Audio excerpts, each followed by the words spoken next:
જેથી રાત્રિના સમયે ચોર દ્વારા માત્ર 5 સેકન્ડમાં જ પગથી લોક તોડીને બુલેટ ચોરી કરીને ફરાર થઈ ગયો હતો, જેની 25 મિનિટ બાદ પણ અન્ય એક બુલેટની ચોરી કરી હતી।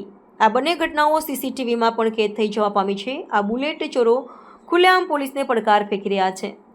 હાલ તો જરીના વેપારીએ સરથાણા પોલીસ સ્ટેશનમાં ફરિયાદ નોંધાવી છે। જોકે આ દરમિયાન એક અજાણ્યા નંબર પરથી બુલેટ બાઇક પરત અપાવવાના નામે 3000 પણ પડાવી લેવામાં આવ્યા છે। મળતી માહિતી પ્રમાણે ઉત્તરાયણ વિસ્તારમાં આવેલી સિલ્વર સ્કાય સોસાયટીમાં તીર્થ કુકડિયા નામનો જરીનો વેપારી રહે છે।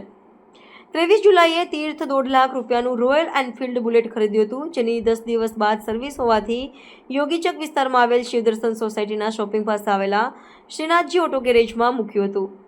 ગત 7 ઓગસ્ટના રોજ વહેલી સવારે 3 ને 15 વાગ્યાની આસપાસ ચોરી દ્વારા બુલેટની ચોરી કરવામાં આવી હતી।